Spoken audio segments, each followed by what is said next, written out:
जन्म 7 ऑक्टोबर 1866, मृत्यू 7 नोव्हेंबर 1905. आधुनिक मराठी काव्याचे प्रवर्तक म्हणून ओळखले जाणारे एक श्रेष्ठ कवी. पूर्ण नाव कृष्णाजी केशव दामले.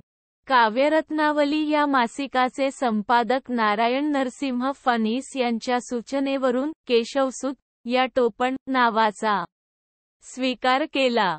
जन्म रत्नागिरी जिल्ह्यातील मालगुड या गावी. शिक्षण खेड, बडोदे, वर्धा, नागपूर व पुणे या ठिकाणी. शिक्षणकालातच 1880 मध्ये त्यांचा विवाह झाला.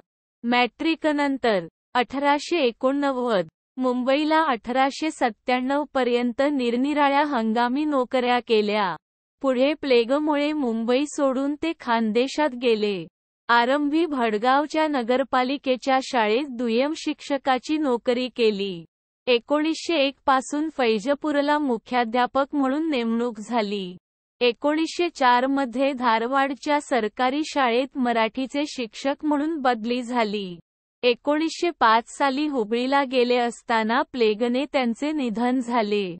त्यांच्यामागून 8 दिवसांनी त्यांची पत्नीही मरण पावली. केशवसूतांनी विद्यार्थीदशेतच काव्यलेखनास आरंभ केला असला तरी त्यांचा मुख्य काव्यरचनाकाल 1885 ते 1905 हाच होय. या काळातील त्यांच्या सु. 135 कविता आज उपलब्ध आहेत. नागपुरास असताना रेव. टिळक व कवी वसंत यांचा सहवास त्यांना लाभला होता. काव्य हे त्यांचे जीवनध्येय असल्याने स्वाभाविकपणेच त्यांनी काव्यरचनेच्या नव्या वाटा चोखाळल्या. या प्रयत्नात प्रारंभीच्या संस्कृत काव्याचा आदर्श अल्पकालीन ठरला व पूर्वकालीन मराठी काव्य प्रभावशून्य ठरले.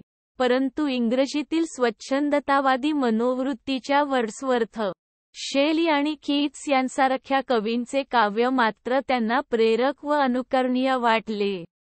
इंग्रजी अभ्यासक्रमातून व वि.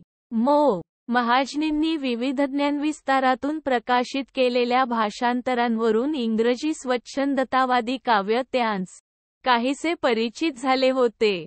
त्या काव्याच्या चिंतन मननातून केशवसूतांनी आत्मलेखनात्मक स्फुट भावकविता लिहिली व मराठी कवितेला इंग्रजी काव्यातील आत्माविष्काराचे नवे व क्रांतिकारक वळण दिले.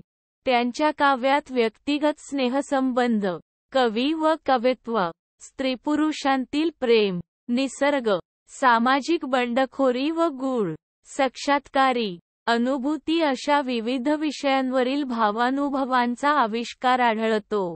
एका दृष्टीने स्वच्छंदतावादी मनोवृत्तीचाच विविध रूपांनी झालेला हा आविष्कार आहे. या मनोवृत्तीचा आविष्कार मराठी काव्यक्षेत्रात निश्चितच क्रांतिकारक ठरला. म्हणूनच केशवसूतांच्या संख्येने अल्प असलेल्या प्रत्येक प्रकारच्या काव्यरचनेला नंतरच्या काळात स्वतंत्र परंपरा लाभू शकली. नवीन काव्याबरोबरच काव्यविषयक नवा दृष्टिकोन व नवी अभिरुची निर्माण करण्याची जबाबदारी नव्या कवींवर पडते.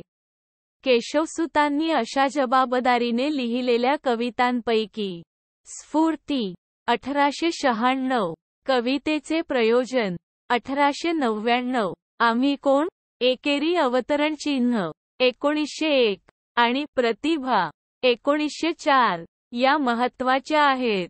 व्यापक मानवी जीवनाच्या संदर्भात कवी व कवित्व यांच्या कार्याची आदर्शवादी भूमिका केशवसूतांनी मांडलेली असल्यामुळे त्या भूमिकेत चिरंतन प्रेरकता जाणवते. त्यांच्या निसर्गविषयक कवितांवर वर्ड्सवर्थ व एमर्सन यांच्या विचारांचा परिणाम झालेला दिसतो. सृष्टीतील सौंदर्य काव्याला प्रेरक ठरते व तीत मानवी जीवनातील विषमतेचा अभाव असल्याने निसर्ग सहवास सुखद ठरतो. अशा दृष्टीने केशवसूत निसर्गाकडे बघतात. भारेन 1890, पुष्पाप्रत 1892 व फुलपाखरू 1900 या त्यांच्या काही महत्त्वाच्या निसर्ग कविता होत. प्रेमविषयक आत्मनिवेदन करणाऱ्या कविताही केशवसूतांनी लिहिल्या.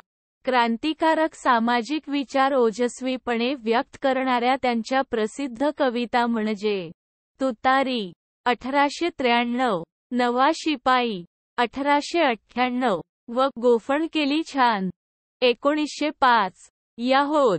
त्यांच्या सामाजिक विचारसरणीची मुख्य तत्त्वे स्वातंत्र्य, समता, बंधुता व विशाल मानवतावाद ही आहेत. विशेष म्हणजे पृथ्वीला सुरलोकसाम्य प्राप्त करून देण्याचे एक महान स्वप्न त्यांच्या क्रांतदर्शी प्रतिभेने पाहिले होते. त्याचाही निर्देश त्यांच्या काही कवितांतून आढळतो. गूढ अनुभूती व तिची नाविन्यपूर्ण अभिव्यक्ती असलेली झपूर्झा 1893 ही त्यांची कविता विशेष गाजली. त्यांच्या अन्य गुणगुंजनात्मक कवितांत म्हातारी 1901 व हरपले श्रेय 1905 यांचा समावेश होतो. शैलीच्या दृष्टीने केशवसुतांच्या काव्यात लालित्य कमी आहे, पण काहीशी राकट आणि रांगडी अभिव्यक्ती त्यांच्या काव्यप्रकृतीशी सुसंगत ठरते. केशवसुतांनी काव्याच्या बाह्यांगातही परिवर्तन घडवून आणले. काव्याची खरी प्रकृती कथनाची व वर्णनाची नसून आत्मलेखनाची आहे. असे आत्मलेखन एकेका उत्कट अनुभूतीचे असते व म्हणून ते स्फुट स्वरूपाचे ठरते. अशा स्फुट आविष्कारासाठी गणवृत्तांपेक्षा मात्रावृत्तेच अधिक अनुकूल असतात. हे सर्व त्यांनी दाखवून दिले. इंग्रजी काव्यातील सुनीत हा छंदप्रकार त्यांनी मराठीत प्रथमच रूढ केला. शिवाय काही नवीन मात्रावृत्तेही त्यांनी प्रचलित केली. आयुष्याच्या शेवटी आपली काव्यशक्ती नष्ट झाल्याची जाणीव त्यांस झाली होती, असे त्यांच्या एका पत्रावरून वाटते. काव्याशिवाय एक गद्य नाटकही त्यांनी लिहिले होते, पण ते अप्रसिद्ध आहे. काही इंग्रजी कविताही त्यांनी रचल्या होत्या.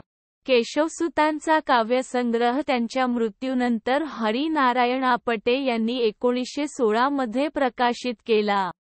गोविंदाग्रज, बालकवी, रेंदाळकर, सोनाळकर, काव्यविहारी यांसारखे कवी स्वतःला केशवसुतांचे शिष्य म्हणवून घेत तुतारी मंडळ या नावाचे एक मंडळही स्थापन झाले होते. केशवसूत हे आधुनिक मराठीतील सर्वात जास्त वादग्रस्त कवी आहेत. त्यांचे कवित्व, कवीपण, काही दृष्टिकोन, काही कविता, क्रांतिकारकत्व व श्रेष्ठत्व हे सर्वच वादाचे विषय ठरले. एकांगी समीक्षेने पुष्कळदा अशा वादांचा जन्म होतो. ही वादग्रस्तता केशवसुतांच्या श्रेष्ठत्वाचाच एक पुरावा होय. केशवसुतांनंतरच्या गेल्या 70-80 वर्षांत आधुनिक मराठी काव्यात कितीतरी परिवर्तने व प्रयोग झाले. तथापि केशवसुतांच्या काव्याची प्रेरकता व महत्त्व ही कायमच राहिली.